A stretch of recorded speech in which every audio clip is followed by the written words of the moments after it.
Buonasera da Leandro Maggi, lo vedo in diretta. Ultimo appuntamento a Portotolle per questa stagione di Miss Mamma, il concorso di bellezza e simpatia che da 29 anni riscuote grande successo in tutta Italia. Una manifestazione di tema in collaborazione con La Voce, Rovigo in diretta e Delta Radio.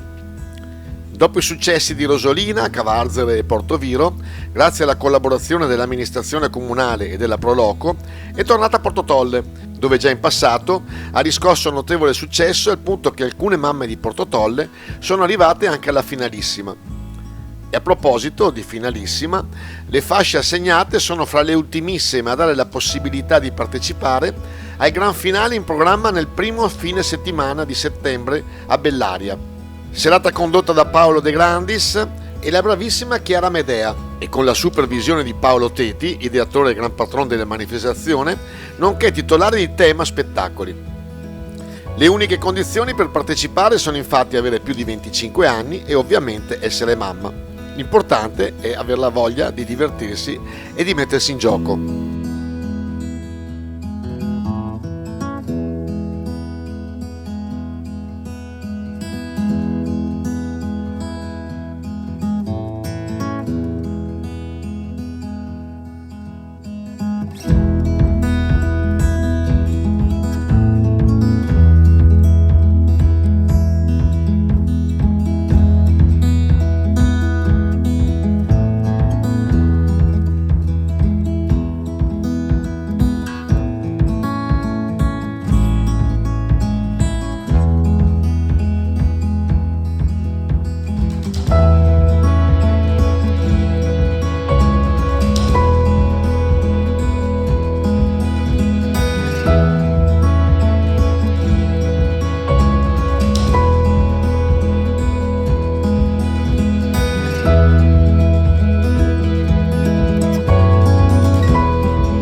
Italiana Evergreen, prima classificata, Rovigo in diretta, la numero 7 Lorenza Bartolomei.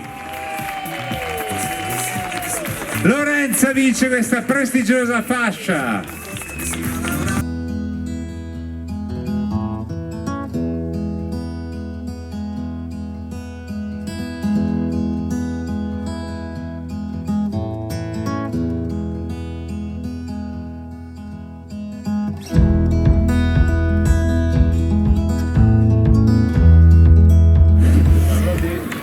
La vincitrice è la numero 10, Katia Callegaro.